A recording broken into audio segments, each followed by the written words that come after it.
Hello everyone, this is Neha Vijay. Welcome in biochemistry class.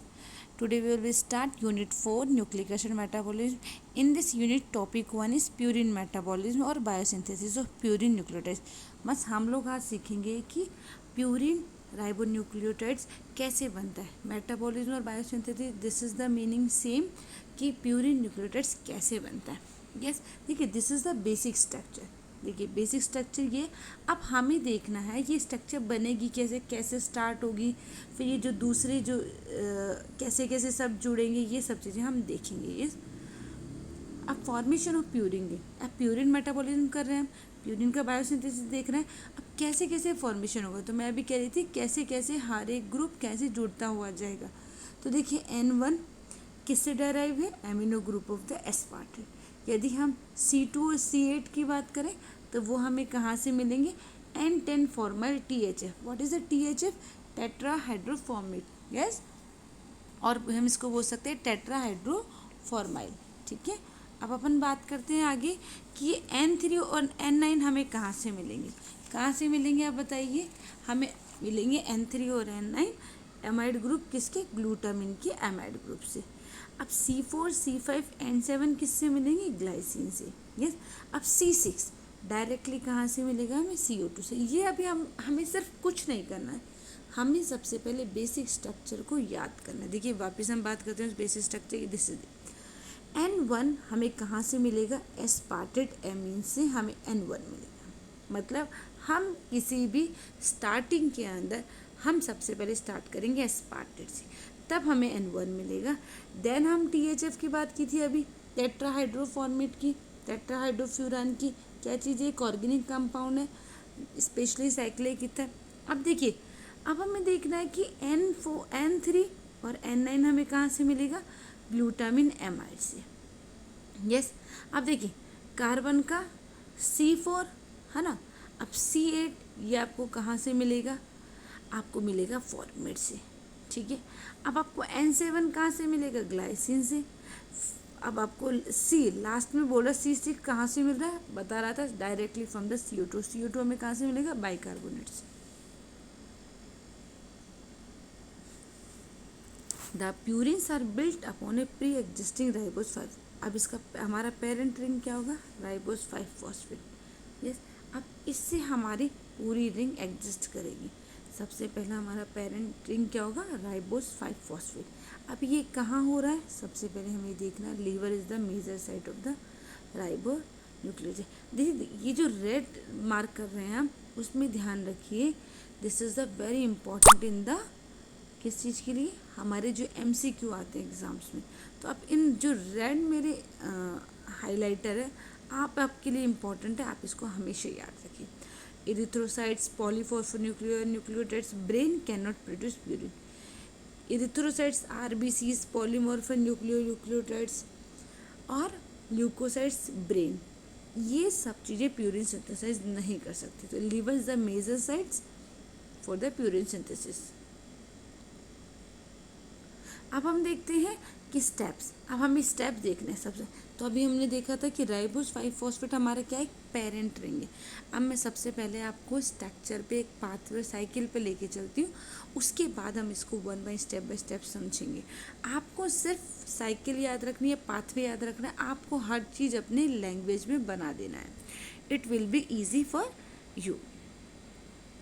देखिए सबसे पहले हम चलते हैं पाथवे पर, साइकिल पर. सबसे पहले क्या बोल रहा था, ग्लूटामिन जुड़ रहा है ना. यस. और सबसे पहले पेरेंट रिंग अपनी क्या थी, राइबोस 5 फॉस्फेट. अब यहाँ ग्लूटामिन जुड़ा, तब अपना क्या बन गया, 5 राइबोसल बीटा राइबोसैलामिन. अब ये बोल रहा है कि अब यहाँ ग्लाइसिन जुड़ा N के लिए, तब अपन ने देखा. अब अपन ने देखो इस राइबोस पूरा जो शुगर पेरेंट है उसको हम R से ले रहे हैं, ये रहा. आप सोचे कहीं कि रिंग कहाँ चले गई राइबोस की, नहीं. अब हम इसको शॉर्ट में ले रहे हैं R से. अब लास्ट में हम इस रिंग को वापस पुट कर देंगे, यहाँ तक हम R में रखेंगे, वापस इस रिंग को पुट कर देंगे. यस. अब हमने देखा N10 फॉर्माइल H4 फोलेट. अब हमने ये ले लिया, अपने इस रिंग को आगे बढ़ाने के, फिर क्या बनेगा, ये फॉर्माइल ग्लाइसिनेमाइड राइबोन्यूक्लियोटाइड, जिसको हम बोलते हैं FGAR. उसके बाद ग्लूटामिन वापस जुड़ा दूसरे एमिनो ग्रुप के लिए, तब अपना क्या बना, फॉर्माइल ग्लाइसिनेमाइड राइबोन्यूक्लियोटाइड, जिसको हम FGAM बोलते हैं। ठीक है, अब यहाँ पर क्या हुआ, वाटर का रिमूवल हुआ। यस, ध्यान रखिए, यहाँ पर क्या हुआ, वाटर का रिमूवल हुआ। तो अब आपके क्या बना, ये FAIR। देखिए AIR, अब हम डायरेक्ट यहाँ पे AIR ही रख देंगे। स्ट्रक्चर हमने यहाँ देख लिया। ARER क्या है, एमिनो इमिडाजोल राइबोस न्यूक्लियोटाइड्स। अब अपन देखेंगे AIR में, जब अपन ने डायरेक्ट अब C6 की बात की थी, तो बाइकार्बोनेट से CO2 हमें कहाँ मिलेगा, C6 से बाइकार्बोनेट से। तब हमने देखा अब ये क्या बनेगा, 5 एमिनो 4 कार्बोक्सिमाइल इमिडाजोल राइबोन्यूक्लियोटाइड्स। अब यहाँ पर एस्पार्टेट हम इनकॉर्पोरेट कर रहे हैं, किस लिए, अब हम अपनी रिंग को आगे बढ़ाने के लिए। तब अपना क्या बनेगा, SAICAR। क्या चीज़ है ये, N succinyl 5 amino imidazole 4 carbamide ribonucleotides. Yes, अब ये बना। अब यहाँ पर हम देखेंगे क्या होगा कि ये क्लीव होगी, जो ये रिंग है ये क्लीव हो जाएगी, मतलब ओपन हो जाएगी, खुल जाएगी, ब्रेक डाउन। तो फ्यू मिनट तो बाहर निकल जाएगा। अब आपका बस मेन रिंग बचेगा। अब यहाँ पर वापस यहाँ पर क्या लिया, N10 फॉर्मल H4 जो यहाँ भी ले रहे थे, क्योंकि हम 1 बाय 1 स्टेप बाय स्टेप ही चलेंगे, हम बीच में एक साथ तो जोड़ नहीं सकते, तो हम स्टेप बाय स्टेप चलेंगे। हमने पहले तो डायरेक्टली देख लिया कि किस चीज़ से क्या मिलेगा। अब हमें जहाँ पर जो काम आ रहा है उसको हम जोड़ते हुए चलेंगे। तो हमें N10 H4 फॉर्मेट तो अलग हो जाएगा, और N10 फॉर्मेट से हमें एमिनो ग्रुप मिल जाएगा। अब आपका क्या बनेगा, FAICAR formyl amino imidazole 4 carbamide ribosol. अब इसमें देखो वाटर रिमूवल हो गया। अब अपनी रिंग से वो एनक्लोजर भी हो गई।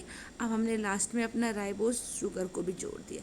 ये आपकी बनी प्यूरिन सिंथेसिस, मतलब प्यूरिन का हमारा मेटाबॉलिज्म हुआ, प्यूरिन आपका सिंथेसिस हो गया। अब प्यूरिन जो सिंथेसिस हुआ उसमें क्या बना, IMP इनोसिनोट मोनोफॉस्फेट। हम इसको बोलते हैं ईओसिन भी बोल सकते हैं, ईओसिनिमेट भी बोल सकते हैं। ठीक है, ईओसिनेट। अब ये IMP है। अब देखो हमने देखा कि क्या करेंगे हम, अब IMP हमारा क्या होगा, बेसिक रिंग होगा। IMP से अब हम लोग देखो नेक्स्ट स्टेप में क्या होगा, देख लीजिए। IMP से ही अब हमारे अलग चीज़ें बनेगी। क्या चीज़ बनेगी, देखिए IMP हमारा, इसी से हमारा क्या बनेगा, अब स्टेप 2, और यहाँ पर भी स्टेप 1 स्टेप 2। ठीक है, स्टेप 1 स्टेप 2 में क्या हो रहा है, GMP और AMP, मतलब एडिनोसिन मोनोफॉस्फेट और गुएनोसिन मोनोफॉस्फेट। अब इसमें सिर्फ एक ही चेंज होती है अलग, सिर्फ यूरेसिल, किससे, पिरिमिडिन से, जो हम लोग नेक्स्ट प्रेजेंटेशन में पढ़ेंगे। वहाँ पर क्या होगा, वहाँ पर भी अपना एक बेसिक बनेगा, उसी से दूसरी चीज़ें बनेगी, पर डिफरेंस बस दोनों में क्या चीज़ होता है, एक साइटोसिन का और एक यूरेसिल का। यस, अब हमने देखेंगे this is the parent ring for the synthesis of other 2 purine nucleotides AMP and GMP। Yes, अब हम लोग पढ़ लेते हैं 1 बाय 1 स्टेप बाय स्टेप। हमको सिर्फ क्या याद रखना है, किस चीज़ से बनाने की कौन सा एंजाइम काम में आ रहा है। ठीक है, और हमारे कैसे कैसे सारे प्रोसेस हो रही है, जो पिंक पिंक कलर का है, रेड रेड कलर का है, ये सब एंजाइम्स है। ठीक है, अब 1 बाय 1 स्टेप बाय स्टेप पढ़ेंगे। ये आपका क्या एक बेसिक स्ट्रक्चर हो गया। आप इसको यहाँ पर भी अपनी लैंग्वेज में बना सकते हैं। जैसे आपको मैं 1-2 समझा देती हूँ। क्या चीज़ है, राइबोसाइल 6 phosphate carbonate in the starting material for the purine nucleotide. सबसे पहले स्टार्टिंग मटेरियल क्या है, अपना राइबोस 5 फॉस्फेट। अब वो क्या करेगा, रिएक्ट करेगा ATP के साथ और PRPP क्या बनाएगा, PRPP। देखिए phosphoribosyl chlorophyll, this is very important, ध्यान रखिए। ग्लूटामिन ट्रांसफर करेगा एमाइड ग्रुप। अब देखो ग्लूटामिन क्या करेगा, एमाइड ग्रुप को ट्रांसफर करेगा। नेक्स्ट स्टेप पे आ गए हम, पहले राइबोस 5 फॉस्फेट बना, फिर हमने ग्लूटामिन को उससे जोड़ दिया। अब उससे क्या होगा, PRPP क्या करेगा, रिप्लेस कर देगा पायरोफॉस्फेट को और क्या बना लेगा, 5 राइबोसाइल अमीन। ठीक है, क्यों, क्योंकि राइबो शुगर हमारे पास है, ग्लूटामेट हमको क्या दे रहा है, अमाइड दे रहा है। अब क्या बना अपने पास, फॉस्फोराइबोसाइल अमीन। अब PRPP क्या चीज़ है, देखिए सबसे पहले क्या, it is control feedback inhibition of nucleotides. Control feedback, आप पहले मुझसे समझ लीजिए फीडबैक क्या है। तो फीडबैक इनिबिशन क्या चीज़ है, एक मैकेनिज्म है जिसको हम बोल सकते हैं cellular control mechanism, in which N enzymes activity inhibited by the enzymes and product. जो भी एंड प्रोडक्ट बनेगा ना, उसी से एंजाइम एक्टिविटी इनिबिट होगी। मीन्स जब भी हमें IMP, AMP और GMP ये तीनों जितना हमें रिक्वायर है उतना बन गया, उसके बाद यही एंड प्रोडक्ट क्या करेंगे, इस मैकेनिज्म को स्टॉप कर देंगे। इस चीज़ को मैंने लास्ट की एक स्लाइड में भी आपको समझाएंगी। यस, पहले आप समझ लीजिए क्या है। This mechanism allow cell to regulate how much of an enzymes and produce by the feedback inhibition. क्या चीज़ है feedback inhibition? Act on the first enzyme unit to given the pathway. First अपना एंजाइम क्या चीज़ है, ध्यान रखिए, PRPP, glutamyl amino transfer, इस पे वर्क करेगा, जिससे आगे अपने एंड प्रोडक्ट बनेगा ही नहीं। ठीक है, this reaction is the committed. अब देखिए कमिटेड क्या चीज़ है, सेम चीज़ है, बस हमको क्या ध्यान रखना है कि इस स्टेप को हम क्या कह सकते हैं, फर्स्ट कमिटेड स्टेप, या फिर हम अब इसको डिटेल में समझे तो क्या चीज़ है, in enzymology the committed step is an effectively irreversible. हमने देखा था ना, irreversible enzymatic reaction that occurs at a branch point during the biosynthesis of some molecule like biosynthesis of purine. This is the committed irreversible. Phosphorylamide react with the glycine. अब अपना first अपना glutamine हुआ, अब अपना glycine, अब ये क्या करेगा और क्या बनाएगा, ग्लाइसिनेमाइड राइबोसल 5-फॉस्फेट। ठीक है, जिसको हम GAR बोल रहे हैं। ये किसकी एंजाइम की प्रेजेंस में होगा, synthesis. N10 formyl tetrahydrofolate, this is the enzymes. क्या करेगा ये, फॉर्माइल ग्रुप को ट्रांसफर करेगा और क्या बनाएगा, फॉर्माइल ग्लाइसिनेमाइड राइबोसोल 5-फॉस्फेट। ये रिएक्शन किसकी एंजाइम की प्रेजेंस में होगा, फॉर्माइल ट्रांसफरेज। ग्लूटामिन ट्रांसफर क्या करेगा, सेकंड अमीनो ग्रुप को, क्या बन जाएगा, फॉर्माइल ग्लाइसिनेमाइड राइबोसोल 5-फॉस्फेट। दिस रिएक्शन किसकी एंजाइम में होगा, सिंथेटेज की एंजाइम में होगा। अब हमारी क्या होगी, देखिए इमिडाजोल रिंग बनेगी, अब वो क्लोज होगी, ATP डिपेंडेंट रिएक्शन है और हमें अब क्या मिलेगा, इमिडाजोल रिंग है, अब ये बन गई है, अब वो क्लोज होगी तो क्या बनेगा, एमिनो इमिडाजोल राइबोसोल 5-फॉस्फेट। ये किसके एंजाइम में पड़ा है, सेम सिंथेटेज। यहाँ पर अब लास्ट अपना C6 incorporation of CO2 carboxylation occurs to the yield of amino imido carboxylate ribosyl five phosphate. ये किसकी प्रेजेंस में होगा, जो चीज़ अपना जुड़ रहा है हट रहा है, बस उस एंजाइम के आगे एज लगा देंगे, कार्बोक्सिलेज। डस नॉट रिक्वायर, हम हमेशा देखते हैं डियर स्टूडेंट्स, आपको भी वापस पाथवे समझाऊंगी, उसमें हम देखेंगे कि हमारा ATP बहुत सारे प्रोसेस में काम आ रहा है, पर this process does not require the vitamin biotin और द ATP।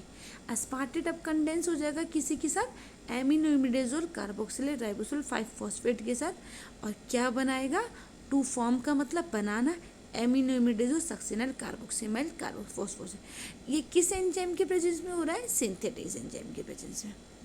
अब adenosuccinate lyase cleave off the fumarate only the amino group of aspartate retain. अब देखो क्या होगा, मैंने आपको बताई थी एक ऐसा स्टेप आएगा जहाँ पर ये रिंग क्लीव होगी, ओपन होगी, ब्रेक डाउन होगी। इसमें क्या होगा, कौन सा एंजाइम काम करेगा, एडिनोल सक्सिलेट लाइस। अब ये क्या करेगा, इस रिंग को ओपन कर देगा और फ्यूमरेट को तो अलग कर देगा।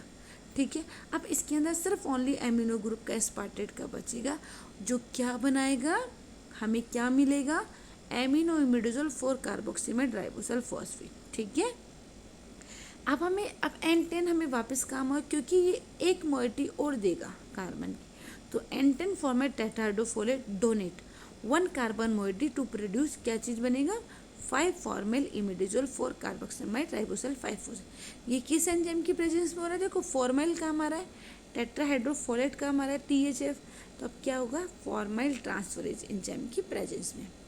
तो फाइनल रिएक्शन आ गई। अब final reaction catalyse by the cyclohydrolase, जिसमें मैंने आपको बोला था ना कि वाटर का रिमूवल हो रहा था, वही चीज़ अब यहाँ काम आ रही है।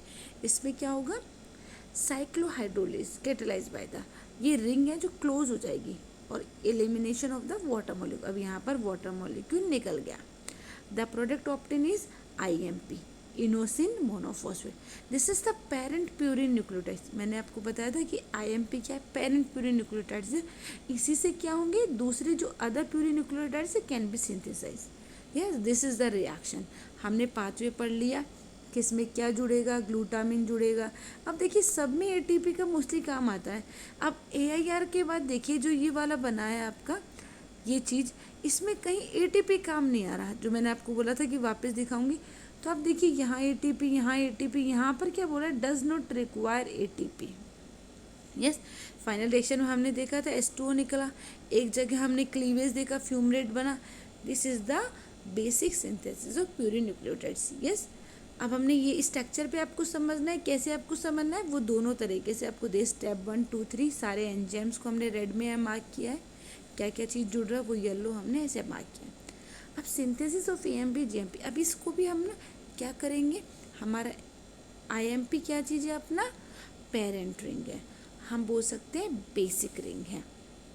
यस, अब इसी से हम क्या करेंगे, देखिए एंजाइम्स देखेंगे, एस्पार्टेट कंडेंस करेगा, कौन सा एंजाइम्स कहाँ काम आएगा, NAD डिपेंडेंट डिहाइड्रोजिनेसिस होगा जब GMP का सिंथेसिस होगा, यहाँ पर सिंथेसिस किसका हुआ, AMP का हुआ, ऐसे करके जब AMP का सिंथेसिस होगा तो अपने एस्पार्टेट कंडेंस करेगा, ठीक है, और क्या बनाएगा, प्रोड्यूस एडेनाइड सक्सिलाइड। उस क्लीव होने के बाद अब क्या बन जाएगा, AMP बन जाएगा, जो अभी हमने उसमें पाथवे में स्ट्रक्चर में पढ़ा था। वापस आपको उस पाथवे स्ट्रक्चर को समझाएंगे, एक बार बेसिक देख लीजिए। GMP कैसे बनेगा, AMP हमने देख लिया, GMP भी क्या होगा, सेम NAD डिपेंडेंट डिहाइड्रोजिनेशन है। यहाँ पर भी क्या ग्लूटामिन ट्रांसफर करता है अमाइड नाइट्रोजन को, जिससे क्या बना था XMP, और XMP से क्या बना GMP। XMP क्या चीज़ है स्टूडेंट्स, जेंथोसिन मोनोफॉस्फेट। यस, 6 मर्कैप्टोप्यूरिन क्या है, एक इनहिबिटर्स है जो इसकी सिंथेसिस को कम करता है। अब इनहिबिटर्स की हम बात करेंगे, पहले आपको एक बार पाथवे वापस दिखा देते हैं। देखिए ये सिंथेसिस ऑफ बेसिक देख लेते हैं। देखिए यहाँ पर ये इनहिबिट कर रहा है, यहाँ पर 6 मर्कैप्टोप्यूरिन इनहिबिट है, जो ये वाला ये क्या अपना एंजाइम से 6 मर्कैप्टोप्यूरिन क्यों इनहिबिट करेगा, इसके भी बात करते हैं। पहले बेसिक सिंथेसिस देख लेते हैं। IMP हमारा पेरेंट रिंग है, पहले ही एडेनाइड सक्सिलाइड बनेगा, फिर फॉर्मेट निकल जाएगा और AMP बनाएगा। फिर जो IMP है, जब हम GMP की बात है तो पहले जेंथोसिन आपको बात की थी ना, XMP, उसी से क्या होगा, अब उससे GMP सिंथेसिस एंजाइम की हेल्प से GMP बनेगा। देखिए यहाँ पर ग्लूटामिन काम आ रहा है, यहाँ पर एस्पार्टेट, हम बस बेसिक है। अब 6 मर्कैप्टोप्यूरिन क्यों इनहिबिट कर रहा है सिंथेसिस को, देखो एक तो फीडबैक मैकेनिज्म पड़ा, जो एंड प्रोडक्ट बनेंगे वो ही अपने आप ही इस फीडबैक फर्स्ट एंजाइम को जाके ब्लॉक करेंगे, जिस PRPP नाम था, वो इस एंजाइम की एक्टिविटी को जितना हमें रिक्वायर था उतना बन गया, ओके। उसके बाद हम इसकी सिंथेसिस अब ऑटोमेटिकली ही ब्लॉक हो जाएगी। अब अपन बढ़ते हैं 6 मर्कैप्टोप्यूरिन क्या, this is my dear students anti cancer drug. Yes, anti cancer. अब कैंसर क्या होता है, हम देखते हैं सेल की ग्रोथ होती है अनवांटेड, मतलब बहुत स्पीडली, तो सेल की ग्रोथ हुई। अब अपना चीज़ है क्या, इससे क्या प्यूरिन से क्या बन रहा है, आप न्यूक्लियोटाइड्स बन रहे हैं, हम देख रहे हैं AMP GMP बन रहे हैं, बॉडी के अंदर एनर्जी प्रोड्यूस हो रही है। अब क्या होगा, ये क्या होंगे, सेल ग्रोथ को हमें कम करना है, सेल ग्रोथ को कम करना मतलब कैंसर में ट्रीटमेंट में हमारा मर्कैप्टोप्यूरिन काम आता है। Yes, it acts as the adenide succilide AMP pathway, IMP dehydrogenase किया, दिस इज द एंजाइम्स। तब हम लोग इसको एज ए 6 मर्कैप्टोप्यूरिन, बहुत सारे और भी हम ड्रग्स अभी पढ़ेंगे। यस, फॉर्मेशन ऑफ डाई और ट्राई, अब हमने AMP और GMP पढ़ा, एडिनोसिन डाइफॉस्फेट, फिर एडिनोसिन ट्राइफॉस्फेट, ATP बन रहा है, this is the energy for the cell growth. Yes, अब हम लोग इसी अकॉर्डिंग इसको देखेंगे। अब डाई और ट्राई कैसे बना है, सिंपल AMP फिर DP फिर TP, कैसे हमारे कौन कौन सा एंजाइम काम में आ रहा है वो चीज़ें देखिए हमें। Inhibitors, yes, THF tetrahydrofolic acid या फिर टेट्राहाइड्रोफोलेट, क्या चीज़ है, सिंथेसिस के लिए हेल्प करता है प्यूरिन न्यूक्लियोटाइड्स की। अब सल्फोनेमाइड्स के अंदर क्या होता है, देखिए सल्फोनेमाइड्स क्या करता है, स्ट्रक्चर है पावा। पावा क्या है, पाइबा जो बैक्टीरियाज हैं उनके लिए प्रोटीन का काम करता है, ठीक है। अब जब बैक्टीरिया पावा को खाएंगी तब वो ग्रोथ करेंगी, मतलब बैक्टीरियाज हैं जो सेल को ग्रोथ करने वाले न्यूट्रिएंट्स हैं, जब वो खाएंगे बैक्टीरिया, सेल ग्रोथ बढ़ेंगी उनकी, तब क्या होगा, हमारी बॉडी में कैंसर की सेल भी बढ़ती हो जाएंगी। तब हम लोग क्या करते हैं, सल्फोनेमाइड की ड्रग ले लेते हैं। एग्जाम्पल लिया है ये, ऐसे ही क्या होती है, ऐसे ही हमारी एंटी कैंसर की ड्रग्स होती है। सल्फोनेमाइड क्या होता है, पावा की तरह दिखता है, उसका स्ट्रक्चर किसकी तरह, पावा की तरह होता है। वो क्या करती है, बैक्टीरिया पावा को खाने की जगह सल्फा ड्रग्स को खा लेती है, जिससे क्या होगी, inhibit the synthesis of folic acid by the micro organism. Clear. इसी अगले माइक्रो ऑर्गेनिज्म की जो ग्रोथ है उनको हम इनहिबिट करते हैं। Yes, indirectly reduce the synthesis of the purine nucleotides, DNA RNA. Direct उनकी डीएनए आरएनए क्या चीज़ है, वो ग्रोथ कर रहे हैं।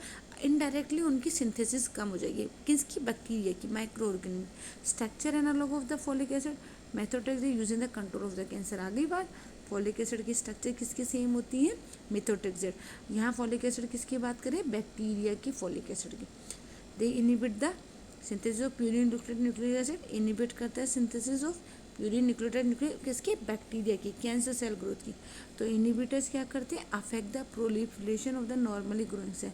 किसको अफेक्ट करते हैं, नॉर्मली ग्रोइंग सेल, कौन सी, कैंसर की जो सेल बढ़ती रहती है उनको इनहिबिट कर देते हैं और हमारा कैंसर ट्रीटमेंट हो जाता है। और कौन कौन सी ड्रग्स है, एजासेरिन, अदर सिंथेटिक न्यूक्लियोटाइड ड्रग्स जो यूज एज एंटी कैंसर, बस ये सब चीज़ें, ठीक है। 6 थायोगुआनिन, 8 एजागुआनिन। अब सेल्वेज पाथवे क्या होता है, एक तो मेन पाथवे हुआ, एक सेल्वेज पाथवे क्या, एक other pathway of the purine हुआ। तो अब इसके अंदर कुछ नहीं है स्टूडेंट, हमने देखा था इरिथ्रोसाइट्स, ब्रेन, ये क्या करते हैं, प्यूरिन को सिंथेसिस नहीं कर सकते। तो सेल्वेज पाथवे का सिग्निफिकेंस क्या है कि जब प्यूरिन न्यूक्लियोटाइड्स का वहाँ सिंथेसिस नहीं हो रहा, तब हमारा दूसरा पाथवे प्यूरिन का सेल्वेज पाथवे काम आएगा फॉर द एनर्जी डिस्ट्रीब्यूशन।